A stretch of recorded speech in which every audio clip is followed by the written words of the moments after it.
माननीय नामदार आदरणीय भुजबळ साहेब आपल्या सर्वांना या ठिकाणी मार्गदर्शन करणार आहेत. संघर्ष करो, संघर्ष करो,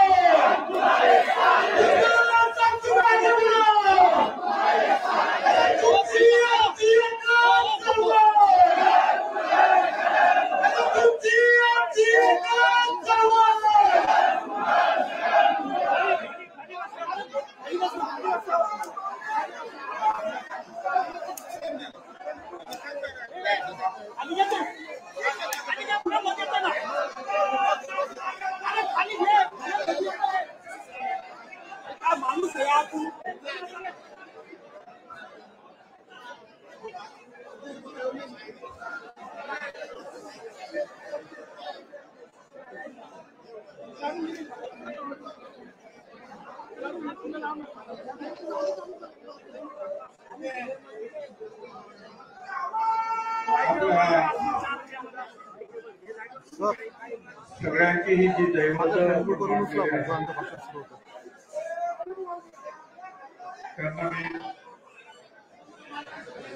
करतो. छत्रपती शिवराम, महात्मा ज्योतिराव फुले, सावित्रीबाई फुले, शाहू महाराज, डॉक्टर बाबासाहेब आंबेडकर, अहिल्याबाई होळकर, अण्णाभाऊ साठे आणि तेवढेच नाही, अनेक जे आहेत त्याच्या पावलावर पाऊल टाकून अनेकांनी जे आहे या देशासाठी, समाजासाठी सर्वस्व अर्पण केलं. असे सगळी त्या सगळ्यांना आपण वंदन करूया. आणि चांद्यापासून तर नांद्यापर्यंत ही सगळी मंडळी इथे आहे.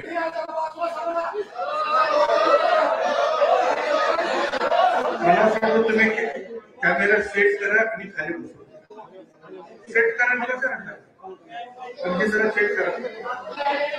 आणि इथे जे आहे ही मंडळी आलेली आहे आपल्या समोर. हे बघा, मी तुम्हाला विनंती करतोय, आपण तिथे 1000 माणसं असतील, आत आहेत, बाहेर आहे, परंतु लाखो करोडो माणसांपर्यंत जर आपल्याला पोहोचायचं असेल तर ही जी मंडळी समजून त्या स्टेजवर सुद्धा आपल्याला पाहायला मिळतील, समोर सुद्धा पाहायला मिळतील,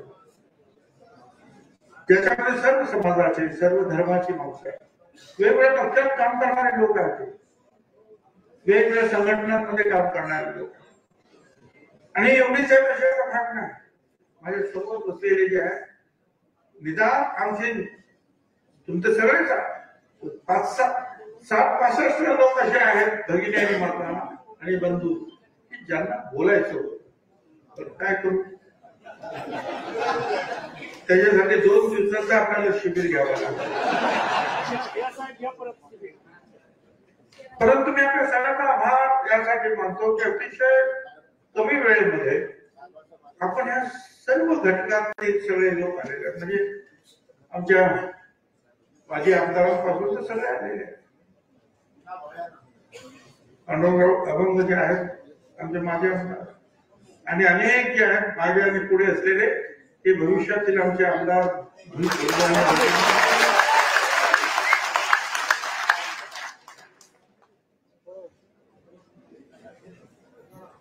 खर तर काल मी नाशिकच्या लोकांना सुद्धा भेटलो आणि येवल्याला, लासलगावला गेलो. लोकांच्या मनात जरा खिन्न होते, आणि आज काही लोक आले मला सांगायला लागले की साहेब, येवला लासलगाव मतदारसंघामध्ये कुणीतरी गेल्यासारखे अवकाळा जी आहे ही सगळी पसरलेली आहे, दुःखाची. सगळ्यांना दुःखात आहे, त्यांना समजतच नाही. हा मोठा शॉक जो त्यांना बसलाय, तो अजून त्यातून ते बाहेर येत नाही. मी काल खूप प्रयत्न केले त्यांना समजवण्याचे, धीर देण्याचे, पण ही गोष्ट फक्त एवढंच असेल गावचे नाही. ही गोष्ट तमाम महाराष्ट्रातील सर्व मागासवर्गीय आहेत, दलित असतील, आदिवासी असतील, हिंदू, मुस्लिम, सगळं ओबीसी, सगळं अनेक माझ्या मतदारसंघातील माझ्या विरुद्ध काम केलेले जे आमची मराठा समाजाची आमची मित्रमंडळी, ते आमच्या लोकांना विचारताना साहेबांना असं कसं काय झालं, त्यांना सुद्धा अजून ते डायजेस्ट होऊ शकतो. या सगळ्या धक्क्यामध्ये अजूनही आपण लोक आहात, पण आपणच आज अशातला भाग नाही. अख्ख्या देशातून फोन चालू आहे, मेसेज किती आहे की काय आहे. काही मेसेज मी तुमचं समीर आम्ही तुमचे कार्यकर्ते जे आहेत त्यांना उत्तर देतात, सगळ्यांना उत्तर देता येणं शक्य नाही. पण सगळ्यांची मागणी आहे की तुम्ही आमच्याकडे या, आमच्या शहरात या, आमच्या जिल्ह्यात या, आमच्या राज्यात या. सगळ्यांची मागणी सुरू झाली. कधी कधी अशा काही गोष्टी होतात, एखादी घटना अशी घडते की सगळी माणसं जी आहे शांत असलेली माणसं एकदम पेटून उठतात. तसाच प्रकार जो आहे आज राज्यामध्ये दिसतो. आपण जरी पेटून जरी उठला तरी आपण पेटवा पेटवी करायची नाही. मी तर काल परवा सुद्धा सांगितलं, तुमच्या मनाचं दुःख आहे, तुमच्या मनात जो एक विषय जाहीर करायचा जरूर करा, पण शिवीगाळ, जोडे मारा, मुक्त काहीही नको. काय गरज आहे त्याची? ही माणसं त्यांना समज काय चाललंय. राज्य करताना सगळ्यांना समजतं काय चाललंय. रोज सकाळी 8 वाजता जे आहे ना, राज्यात काय काय चाललं त्याचं ब्रीफिंग जे आहे ना मुख्यमंत्र्यांपासून होते. सगळं काय काय कुठे कुठे काय काय चाललंय. त्याच्यामुळे ती काळजी तुम्ही करू नका. तुम्ही तुमचा निषेध दाखवता, त्याच्यामध्ये थोडासा संयम पण ठेवायला पाहिजे. आणि हेही तुम्ही लक्षात घ्या की आपल्या बरोबर तसे मागासवर्गीय दलित आहेत, आदिवासी, मुसलमान आहेत, त्याप्रमाणे मराठा समाजाचे सुद्धा कार्यकर्ते आहेत. इथे सुद्धा अनेक बसलेले आहेत, इथे सुद्धा माझ्या समोर मोठी आणि काही बसलेले आहेत. मतदारसंघातील माझ्या निवडणुकीचं सारथ्य ज्यांनी केलं ते सगळा मराठा समाजाचेच कार्यकर्ते होते, ज्यांना आजपर्यंत शिव्या खाव्या लागतात, फोनवरून मेसेज. आणि आता परत आणखी मग काय झालं, काय झालं तुमच्या विपुळाचं, काय डोळ्यामध्ये असं त्यांच्या येतात मोठी मोठी माणसं. त्यामुळे असं समजायचं नाही ही माणसं सगळे आपल्या बरोबर आहे. आपण एवढंच काय महात्मा ज्योतिराव फुलांबरोबर सुद्धा काम करताना सावित्रीबाई फुलांचं जे काही शाळा निघाली ती भिड्यांच्या वाड्यात, म्हणजे भिडे ब्राह्मणच होते. अशा अनेक, एक नाही दोन नाही, अनेक ब्राह्मण जे आहेत चिपळूण देवापासून सगळे अनेक वेगवेगळे जे आहेत त्यांनी मदत केली ना. पण काही लोकांची मनोवृत्ती जे अनेक लोकांची मनोवृत्तीची छोटी असते. थोडे तरी लोक त्याच्यामध्ये असे असतात की जे समजदार असतात, की त्यांना वाटतं की नाही हे बरोबर नाही, हे चूक आहे.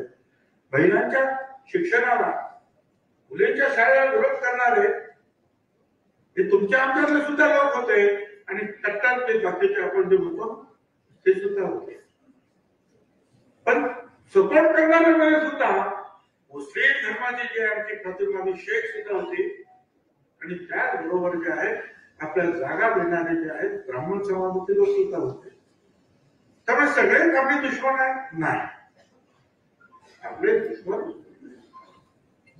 जे एक आमच्या विरोधात आम्हाला संपाला निघालेले आहेत त्यांना आमचा विरोध आहे. ज्यांना हे समतेचं चक्र उलट फिरवायचं आहे त्यांना माझा विरोध आहे. जात-पात नष्ट करण्यासाठी आम्ही प्रयत्न करतो. शेवटी आरक्षण आरक्षण आहे काय, कशासाठी? म्हणजे किती वेळा सांगितलं आरक्षणाने एका दिवसात, एका वर्षात वर्षामध्ये सगळे प्रश्न सुटत नाही, आणि सगळे प्रश्न सुटले असते आमचे दलित आणि आदिवासींना एवढ्या मोठ्या प्रमाणावर लोकसभेत, विधानसभेत आणि इतर ठिकाणी मोठ्या प्रमाणात आरक्षण आहे. आपल्याला कितीतरी दलित समाजाचे आहेत कलेक्टर एसपी सापडते, आदिवासी समाजाचे सापडते, पण आजही झोपडपट्ट्यात गेलं तर तेच माझे गरीब बांधव दलित आदिवासी सापडतात. पण असा एक धर्म करून दिला बस आरक्षण मिळाला की ताबडतोब कोणाचे कौल आपल्या घरावर बसणार. आरक्षणाचा हेतू बाबासाहेब आंबेडकरांचा होता, खरं म्हणजे महात्मा ज्योतिराव फुले पास होते. महात्मा ज्योतिराव फुलेंनी त्या वेळा म्हटलं की कामे द्यावे वाटून जातीच्या प्रमाणात, म्हणजे काय सगळ्या जातींना जे आहे तुम्ही काम वाटून द्या. शिक्षणाच्या बाबतीमध्ये सगळ्यांना शिक्षण द्या, समान न्याय द्या. ही जी मागासवर्गीय मंडळी आहे ती हळूहळू पुढे येतील, त्याच्यासाठी त्यांना आरक्षण द्या.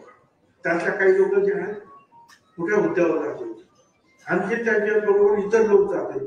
ही प्रक्रिया हळूहळू 5000 वर्षातील या जातीचं जे चांगलं सगळं सुरू आहे या देशामध्ये, आणि हजारो जाती ज्या आहेत त्याचा हजारो मागासवर्गीय काही शेकडा असतील कदाचित की ज्या पुढारलेल्या.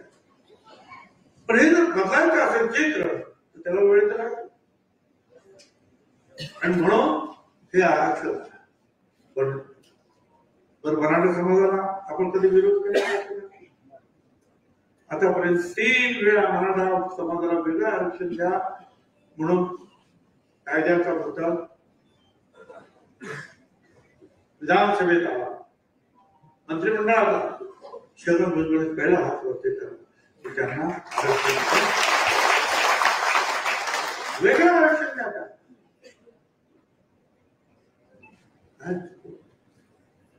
मला आता मराठा समाजाचे अनेक जे आहेत मागे सुद्धा सांगितले, बाळासाहेब कराड कोण मित्राचे कोण नरे म्हणून अनेकांनी जे आहे त्यांना सांगितलं हा प्रश्न सोडवायला पाहिजे, सोडवायला पाहिजे, पण एकमेकावर पोरगोडी करू नको, एकमेकाच्या हक्कावर आक्रमण करू नको. त्यातील एका पुढाऱ्याने तुम्हाला सांगितलं स्पष्टपणे, तर एका ठिकाणी जे आहे आरक्षण जे आहे 128 मार्क्स मिळाले मराठा समाजाचे आरक्षण, त्याला ऍडमिशन मिळालं, त्या नोकरीत असेल, धंद्यात असेल, शाळेत असेल. पण कुणबी असलेला आमचा 128 पेक्षा जास्त असलेला 132चा मनुष्य आहे त्याला नाही मिळाला. म्हटलं का? कारण तिथे 136 वाला जो आहे हा दुसऱ्या जातीचा होता म्हणून याला नाही. आम्ही तेच म्हणतोय, अरे 350 पेक्षा जास्त जातीमध्ये तुम्ही सगळ्यांनी जर आला तुम्हालाही काही मिळणार नाही, इतरांचंही काय होणार, वेळ लागणार.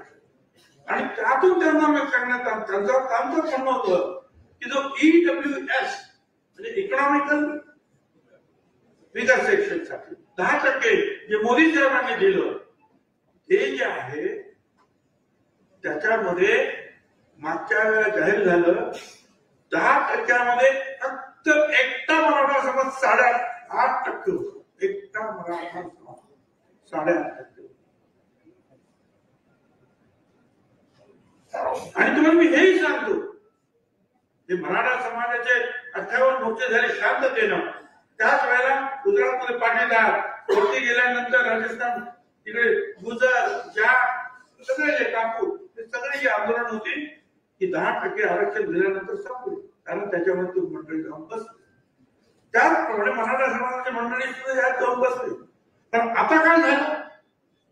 आता असं झालं मराठा समाजाला वेगळं आरक्षण मिळालं म्हणून ते कुठेही जाऊ शकत नाही. ओबीसी समाज आणि दलित समाज त्यांचं आरक्षण त्यांना मिळालं म्हणून ते सुद्धा जाऊ शकत नाही. EWS मध्ये आहे कोण? त्या 10% आहे कोण? कारण एका आरक्षण एकदा मिळालं तर दुसऱ्या आरक्षणात तुम्हाला घुसता येत नाही. आणि आज परिस्थिती आली अशी आहे की नुकसान होत आहे. त्यांचं म्हणणं आहे की मराठा समाजाचं मी सांगितलं मग त्यांना सांगा ना, तुमचे जे नवीन नेते जे आहेत त्यांना समजून सांगा. मी तर तुमच्या बरोबर बसायला तयार आहे, मार्ग काढायला तयार आहे. पण आपण एक लक्षात ठेवा, आपण मराठा विरुद्ध नाही. आपण जे लोक आमच्यावर कुरघोडी करण्यासाठी प्रयत्न करतात, असे जे कोणी असतील त्या सगळ्यांना विरोध करणं हे तुमचं माझं काम आहे.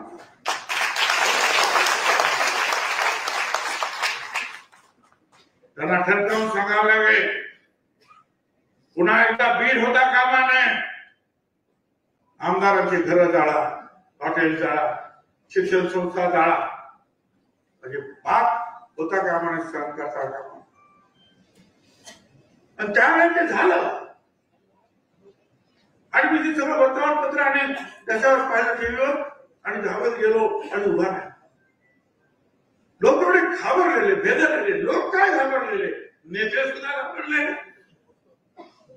कुणी निषेध केला सांगा, कुणी त्याच्या विरुद्ध बोलले सांगा. नेते जिथे घाबरले तिथे सामान्य जनता किती घाबरली असेल.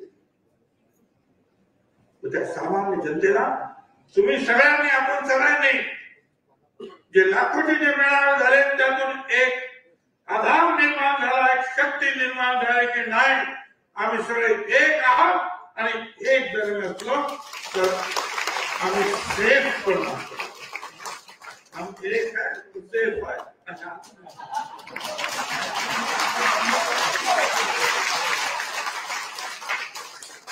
असं सेफ आहे. सगळे हिंदू मुसलमान आम्ही सगळे सेफ आहोत. ओबीसीची मंडळी, मागासवर्गीय मंडळी एक असतो तो. होय, मुस्लिम समाजामध्ये सुद्धा काही लोकांना माहित नसेल. मी त्याच्यामध्ये पुढाकार घेऊन ते आमचे जे शिबिरांसाठी सगळ्यांना माहिती आहे. दिलीप कुमारजी आले होते मंत्रालयात. त्यांनी सांगितलं, भुजबळजी तुम माली समाज के है? हा.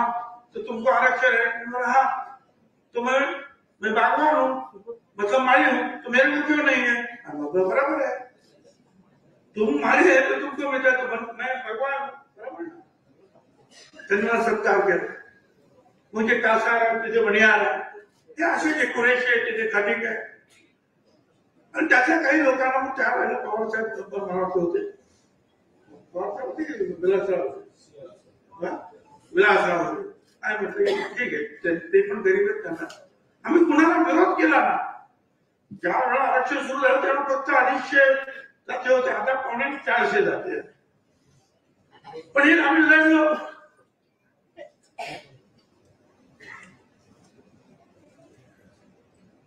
आणि आता पुन्हा निवडणुकीला आपण उभे राहू. अनेक लोक जे आहेत लोकसभेला होते, अनेक लोक आमचे जे आहेत विधानसभेला होते. काय करावं? एकेका ठिकाणी 2-2 लोक आपले उभे आहेत. कोणी काय विचार? अरे असं नाही ताबडतोब होत.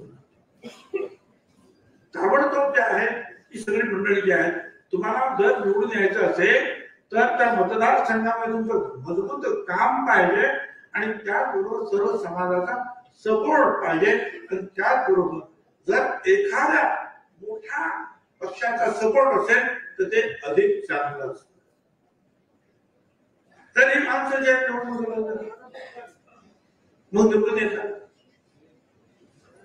तर हे सगळं आपल्याला हळूहळू शिकावं लागतं. राजकारणात अजूनही मला असं वाटतं की आपली माणसं थोडीशी कच्ची दिसतात. आणि जे निवडून येतात ते अजिबात एक शब्द बोलत नाही आपल्याला. त्यांना माहिती आहे आपण जर बोललो तर आपल्याला लोक निवडून देणार. त्यांचं काही चुकतं असं मी समजणार नाही. कारण माझ्या सुद्धा मतदारसंघामध्ये ज्या वेळेला महाशय आले तिथे सलाईनचे लावलेले जे इंजेक्शन आणि मी आजारी आहे, आता माझं काय होणार मला माहित नाही, पण माझ्या लेकरा बाळांचं पुढे काय होणार आहे माझ्या समाजात, हा मनुष्य याला पाळा, म्हणजे मला पाळा. खूप त्याला परिणाम सुद्धा झाला. परिणाम असा झाला की जवळ 60-70 हजार लोक माझी कमी झाली.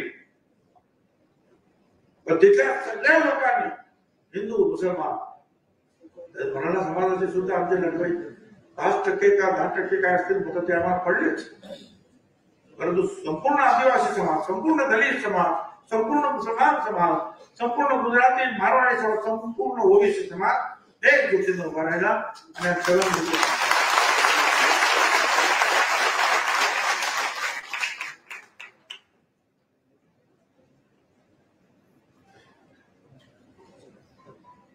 पण मी फक्त निवडून येणं किंवा मंत्री बनणं एवढंच माझा काही काम नाही.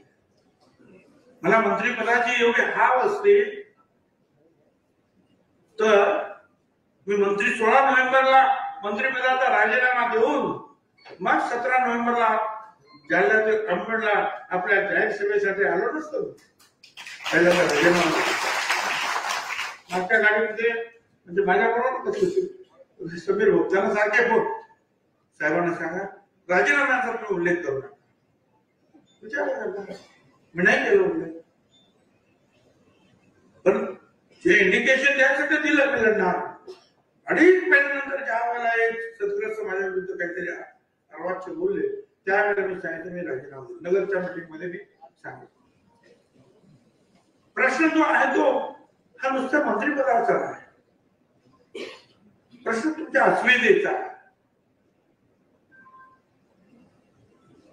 आहे. श्रेष्ठ श्रेष्ठत्व अनुभव हो तोही असतो, पण एखाद्या समाजासाठी घेऊन शेवटपर्यंत लढणारी माणसं आपल्याला पाहिजे.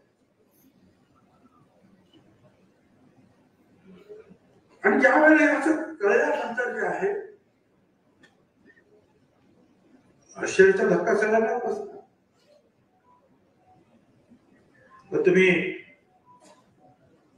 दुःखात राहायचं काही कारण एवढंच सांग. कभी डर ना लगे, कभी डर न लगा मुझे फासला देकर, मैं पढ़ता गया रास्ता देखकर. खुद ही खुद नजदीक आती गई मंजिल, मेरा बुलंद हौसला देखकर. मेरा बुलंद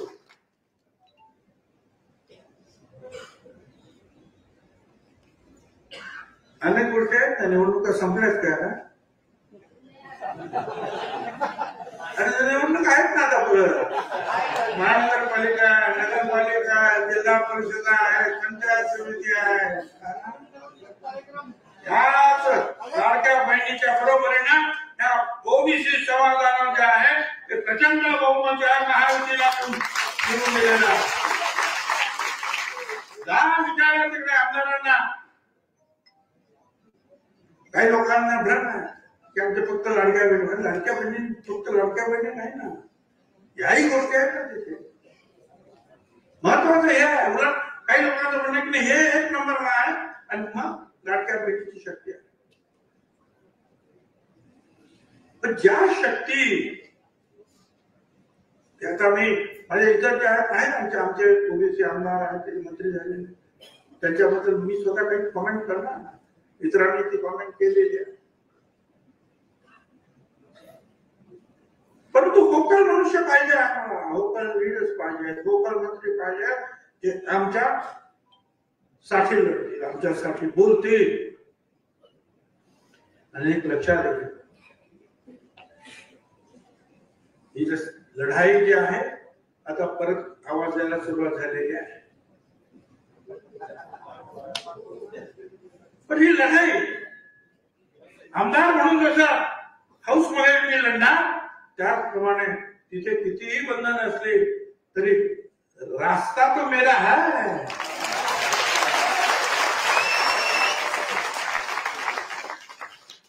रस्त्यावरची लढाई आम्ही घेऊन जाऊ.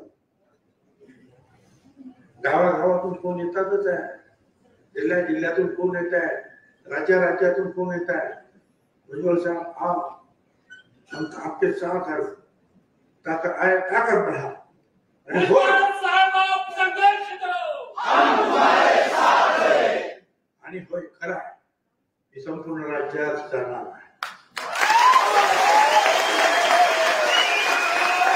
आणि एवढंच नाही तर अनेक राज्यातून जाणार आहे पुन्हा एकदा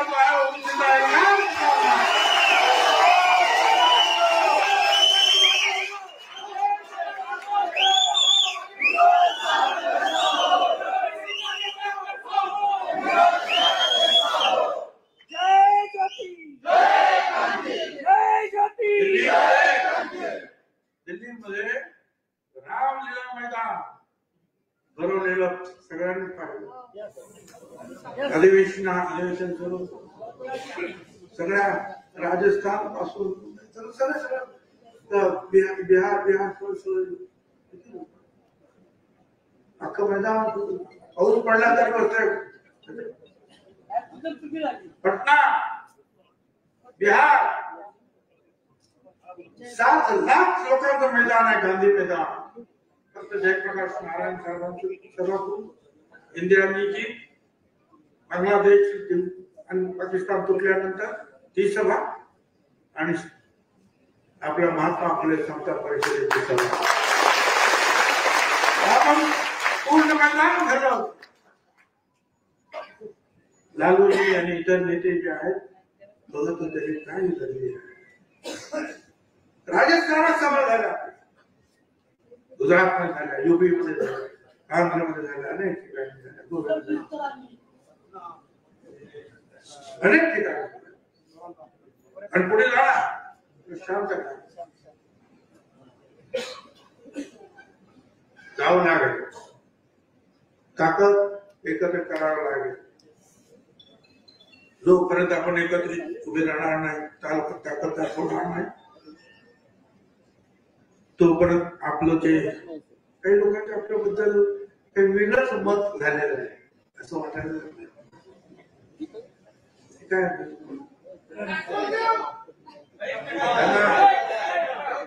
त्यांना मला सांगायचं मेरे बारे में कोई राय मत बनाना गाली,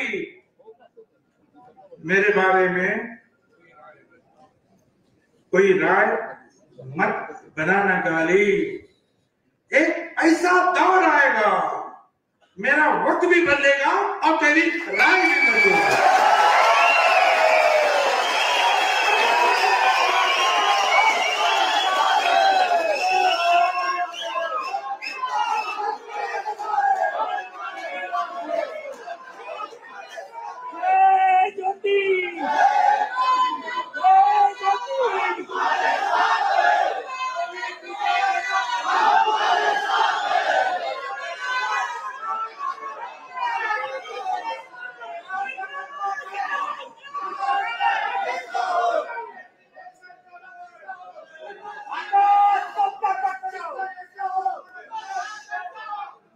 थोडस आहे ती घटना थोडक्यात सगळ्यांनी ती घटना सगळ्यांना माहिती काय काय झालं ते सगळ्यांना माहिती आहे. पुन्हा एकदा थोडक्यात सांगतो की त्याचे काही वक्त्यांनी ते बोलून सुद्धा दाखवलं. मोदी साहेबांनी अमित शहा साहेबांनी त्यावेळेला प्रत्येक मतदारसंघ कुणाला द्यायचा याची चर्चा झाली. त्यावेळेला नाशिक आल्याबरोबर त्यांनी सांगितलं इथं भुजबळ गेला.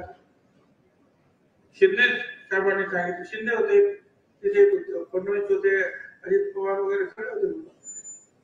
तर त्यांनी सांगितलं की आमचा जे सिटिंग कॅन्डिडेट आहे शिंदे साहेब म्हणाले. त्यांनी सांगितलं नाही त्यांना माझ्याकडे पाठवून द्या, मी त्यांना समजवतो. त्याच्याकडे सगळे लोक बसले. होळीच्या दिवशी मी आणि समेत नाशिकला यायला निघालो. अर्ध्या वाट्यातून प्रफुल्लभाई पटेल, तटकरे आणि अजितदादा त्यांचा ताबडतोब अजितदादांच्या घरी म्हणजे देव गेलो. आम्ही गेलो, म्हटलं काय झालं कोणी असं असं झालं. रात्री 3 वाजेपर्यंत मिटिंग होते. आम्ही राहून उशिरा आणि आता तोपर्यंत 1 वाजला होता. तर हा असा असा गेलो काय मी तर तिकीट मागितलं नाही तर उन्हाचा पुढे आता बाहेर पण नाही. पण तुम्हाला दुभाला म्हटलं सगळे कोण उभाला नाही, तुम्हाला दुभं. त्यांनी सांगितलं आम्ही काय करणार. मग म्हटलं 24 तास द्या, उद्या येतो. दुसऱ्या दिवशी गेलो, म्हटलं बाबा मला नको तुम्ही. ते म्हणे अजिबात की काही चालणार नाही, तुम्हाला उभं राहावं लागेल. आणि तुम्हाला उभं राहायचं नसेल तर तुम्ही दिल्लीला जाऊन सांगा. बरोबर ठीक. राहतो आलो नाशिकमध्ये. सगळ्याच समाजाशी, सगळ्याच धर्माशी, सगळ्याच घटकांशी चांगले संबंध आपले. प्रचंड कामाचा हे जे काय उभं केलेलं आहे आपल्या नाशिकमध्ये, रस्ते असेल, भारत असेल, एअरपोर्ट असेल, ठाणे असेल किंवा बोट क्लब असेल, काही काय असेल ते सगळ्या आता पुन्हा एकदा नाशिकमध्ये जे आहे डेव्हलपमेंट आहे. साहेब तुम्ही उभे राहा, निश्चितपणे तुम्हाला मोठं पद तिकडे सुद्धा मिळेल आणखी, आणि जास्तीत जास्त आपल्याला योजना मिळतील. आणि एक आठवडा गेला माझं नावच काय गेलं, 2 आठवडे गेलं नावच काय गेलं, 3 आठवडे झाले नाव संपायची पाळी आहे, तरी नाव 4 आठवडे झाले. तर हे शेवटी 2-4 मासात राहिले होते जाहीर व्हायचे. मी म्हटलं बस आता किती थांबायचं, मला करा. मी तर मागितलं नव्हतं, तुम्ही सांगितलं उभं राहायची तयारी केली आणि वाट बघतोय. मी काही सहन करणार नाही, मी स्वतः काय केलं की मी उभा राहतो. पण त्यावेळेला त्या दिवशी कोणीही काही सांगितलं नाही मला की नाही भुजबळ साहेब तुम्ही राहणार नाही. बोल 10 दिवसाने मग बोलायला लागले. मग भुजबळ साहेबांनी घाई केली, आणि मी घाई केली तर ठीक आहे, तुम्ही पण घाई करायची होती ना, ताबडतोब सांगायची. घाई केली म्हणून ठीक आहे जाऊ. पुढे मग काय झालं, ते निकाल काय लागले त्याच्यामुळे नाराजी आली, त्याच्यामुळे आणखी 5-7 ठिकाणी उलटे निकाल झाले. ठीक आता ते काय आपल्याला सांगायला कल्पना. राज्यसभा आली, मला सांगण्यात आलं की सुनीताताई ज्या आहेत त्या पडल्या, पण त्यामुळे काय आपल्याला विचार करावा लागतो. ठीक आहे, मी काय बोलणार, ठीक आहे. दुसरी आणखी एक राज्यसभा आली, ती राज्यसभा होती 7-8ची जागा आम्हाला मिळाली, परंतु ती बीजेपीला पाहिजे होती उदयनराजेसाठी. बीजेपीने सांगितलं की तुम्हाला आम्ही एक राज्यसभा देतो, ती जागा आम्हाला द्या. त्या जागेवर लढण्यासाठी नितीन पाटील म्हणून प्रयत्नशील होते, मकरंद पाटील आमदार त्यांचे भाऊ. ठीक आहे, तर आमच्या अजितदादांनी वगैरे सर मान्य केलं आणि सांगितलं किंवा नितीन पाटील तुम्ही जरा माघार घ्यायला पाहिजे, मी तुम्हाला खासदार करेन. आणि परत त्याचं नाव आलं खासदार. आणि म्हटलं तुम्ही विचारायला पाहिजे ना आम्हाला सगळ्यांना, असं सांगण्यात एक खासदारासारखे पोस्ट देत असताना ते चर्चा तर करायला पाहिजे. अशा भाषण मग मला सुद्धा तुम्हीच सांगितलं होतं ना, आणि मी सुद्धा तयारी करत होतो ना. जो न्याय त्याला दिला तो न्याय मला काय दे.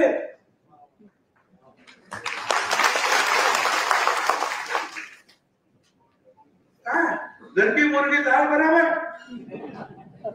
काय नाही, तुमच्या गरज जे आहे ती राज्यामध्ये जास्त आहे, तुम्हाला लढावं लागेल.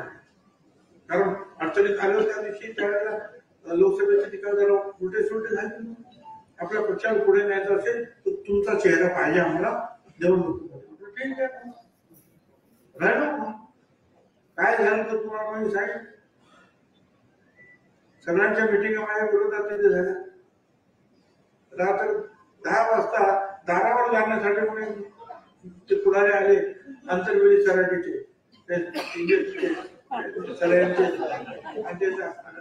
रात्री 2 वाजेपर्यंत माझी मिटिंग असल्या तर तिथेच नेमके पाठवलेल्या मिटिंग तिथे, लासाला मिटिंग तिथे. 10 वाजता आमच्या मिटिंग बंद केल्या आम्ही, त्यांच्या मिटिंग 2 वाजेपर्यंत चालू. पण त्याचा परिणाम झाला, मतदान कमी झालं, पण आमचे लोक हिमतीने लढले. आता ती हिमतीने लढले. आता मला सांगतात ते, कारण मकरंद पाटलांना मंत्री करायचं ते त्यांनी केलं, तर मग त्याच्यासाठी सांगितलं की आता त्याच्या भावाला आम्ही राजीनामा द्यायला सांगतो खासदारचे. तो खाली येईल, मकरंद पाटलांना मंत्री करायचं केलं मंत्र्यांनी, त्या जागेवर तुम्ही म्हटलं कसं काय तुमच्याकडून तुम्हाला जायचं होतं ना. जायचं होतं मग, पण आता काय वेळ काय काय मला पाठवायचं होतं तर निवडणुकीला उभंच करायचं नव्हतं ना, शांततेने निवडणूक झाली असते ना.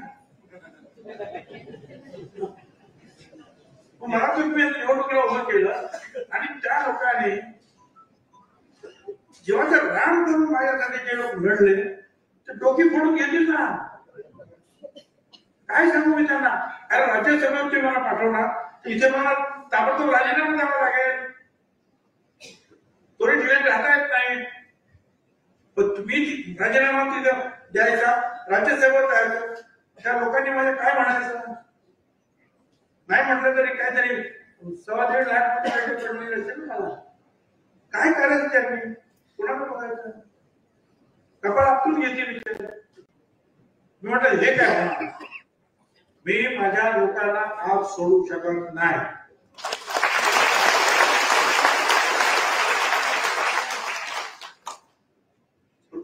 सांगितलं त्यांनी मध्यस्थी केली, त्यांनी निरोप आणला, माझी चर्चा झाली, मी आम्ही तेच सांगितलं. म्हणजे ठीक आहे ते म्हणाले बरोबर तुम्ही अजितदादाशी बोलू, अजितदादांना समजावून सांगितलं, अजितदादा म्हणले ठीक आहे बसवानी चर्चा करू. पण दुर्दैवाने कधी बसले नाही आणि पुढे काही चर्चा झाली.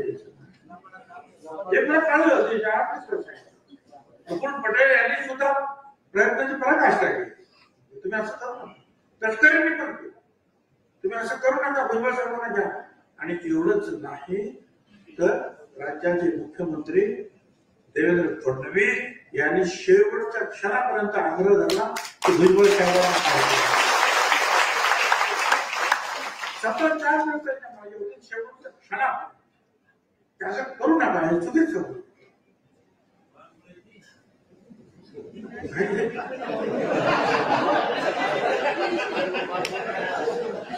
ठीक आहे, आता हे जे झालं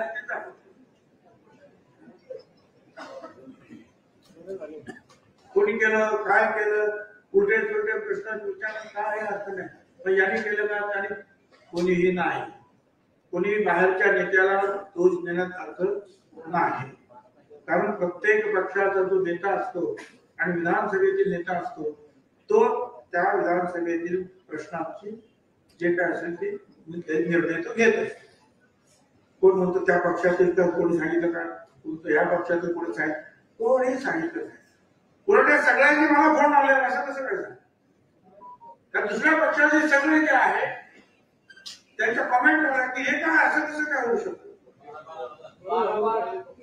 म्हणजे काँग्रेस पक्षाचे ते झाले, पवार साहेबांच्या पक्षाचे आले, आणखी काय म्हणतो उद्धव ठाकरेंचे जे आले, ते झाले बावनकुळे,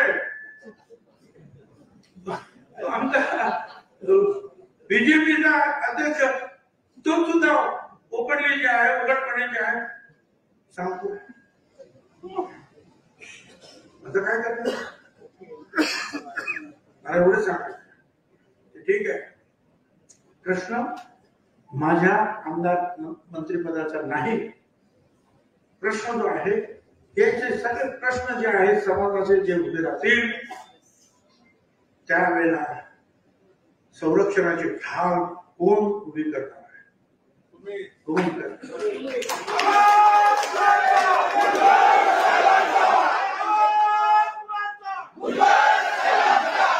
मंत्रिपद जे आहे, मंत्रिपद किती वेळा आली, मंत्रिपद किती वेळा आले आणि किती वेळा गेली. विरोधी पक्षात सुद्धा बसवणार बसलो ना, विरोधी पक्ष नेता म्हणून सुद्धा काम केलं ना, कितीतरी वेळा. पण त्याचं काय एवढं दुःख. पण आता सरकार एवढं सगळं दिल्यानंतर हे असं का, हा प्रश्न जो आहे राज्यातील आणि देशातील सुद्धा अनेकांना पडलेला आहे.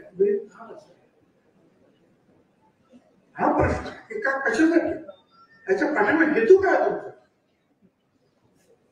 काय हेतू आहे, काय बिघडलं असेल.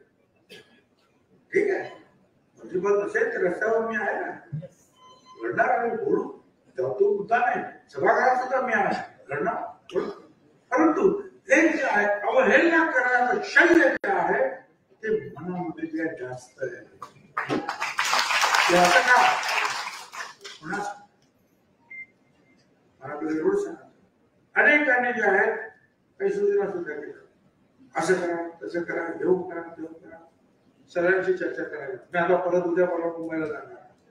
मुंबईला तुम्हाला सगळ्यांना कल्पना आहे, आपले बाकीचे जे काही तिथे ओबीसीचे जे लिडर्स आहेत, एल्गारमधले लिडर्स आहेत, त्यांचे फोन येत आहेत आम्हाला भेटायचं, आपण चर्चा करायला, त्यांच्याबरोबर चर्चा करायला लागेल. देशातील राज्यातील इतर काही लोकांना चर्चा करायला लागेल आणि नंतर जे काही ते आपल्याला कदाचित पाऊल उचलावं लागेल. घाई घाई करून जे आहे ते प्रश्न सुटत नाही. कुठेही घाई घाई उडी मारण्यात अर्थ नाही. त्याच्यासाठी विचारपूर्वक जे काही करायचं ते. त्यावेळेला तुमची साथ मला पाहिजे आहे.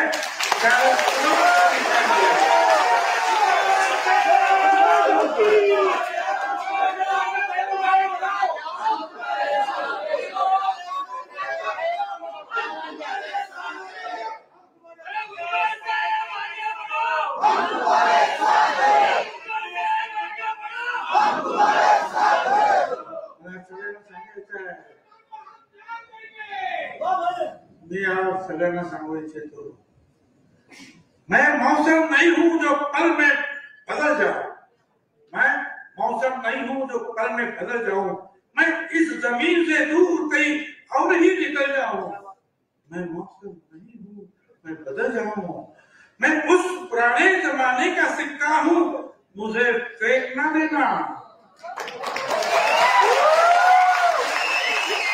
मैं उस पुराने जमाने का सिक्का हूं, मुझे फेंक न देना. हो सकता है तुम्हारे पूरे दिनों में यही सिक्का चल रहा है.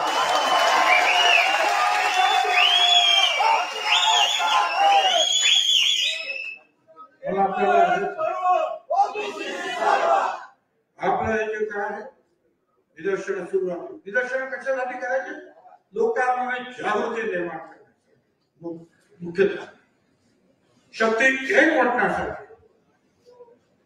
ज्या ठिकाणावर जे राग पसरलेली आहे त्याच्यावर फुंकर मारून परत एखाद्या दिखावे प्रकलित करण्यासाठी, पेटवण्यासाठी ती निदर्शन पाहिजे.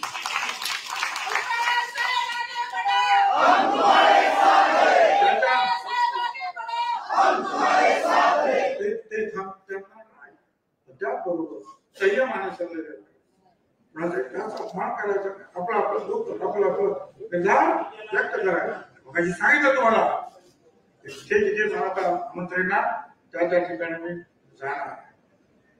काही करायचं काय, मी आहे मंत्री पदावर नसलो तर मी तुमच्या बरोबर आहे.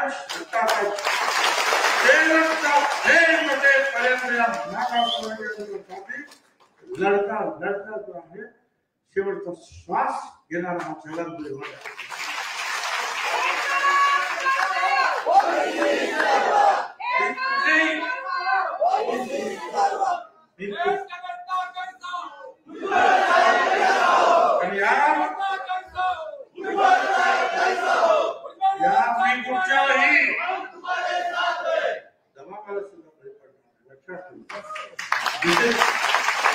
जिथे आपले प्रश्न, तुमचे प्रश्न आहेत, गोर गरिबांचे प्रश्न आहेत, तिथे आपण सगळ्यांना एकजुट उभं राहायचं. मी तुमच्या बरोबर राहणार आहे. अनेक राज्याचे लोक आज इथे नाही आले, ते तुमच्या बरोबर राहणार. देशातले लोक तुमच्या बरोबर राहणार. तर तुम्ही हिंमत ठेवा, हिंमत तुमची ठेवा, वाट पहा. तोपर्यंत आपलं काम चालू ठेवा.